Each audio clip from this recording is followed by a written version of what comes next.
দেশের একমাত্র সরকারি তেল শোধনাগার ইস্টার্ন রিফাইনারিতে উৎপাদনের গতি কমে গেছে। অপরিশোধিত তেলের মজুদ দ্রুত কমে যাওয়ায় এই পরিস্থিতি তৈরি হয়েছে বলে জানিয়েছে সংশ্লিষ্ট কর্তৃপক্ষ। চট্টগ্রামের পতেঙ্গায় অবস্থিত ইস্টার্ন রিফাইনারি মূলত সৌদি আরব ও সংযুক্ত আরব আমিরাত থেকে আমদানি করা অপরিশোধিত তেল পরিশোধন করে দেশে পেট্রোল, অকটেন, ডিজেল সহ বিভিন্ন জ্বালানি সরবরাহ করে।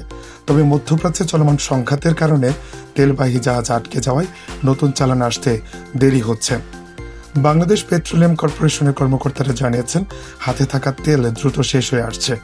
বর্তমানে সীমিত পরিমাণে পেট্রোল, অকটেন ও ডিজেল উৎপাদন করা হচ্ছে, যা সর্বোচ্চ 1 সপ্তাহ চলতে পারে। সরকার বলছে, পরিস্থিতি মোকাবেলায় বিকল্প উৎস থেকে তেল আমদানির উদ্যোগ নেওয়া হচ্ছে। ইতোমধ্যে পরিশোধিত জ্বালানি তেলবাহী কয়েকটি জাহাজ দেশে এসেছে এবং আরও কিছু চালান পথে রয়েছে। বিশেষজ্ঞরা বলছেন, দীর্ঘদিন উৎপাদন বন্ধ থাকলে পরিবহন ও ভোক্তা পর্যায়ে জ্বালানি সরবরাহে চাপ তৈরি হতে পারে।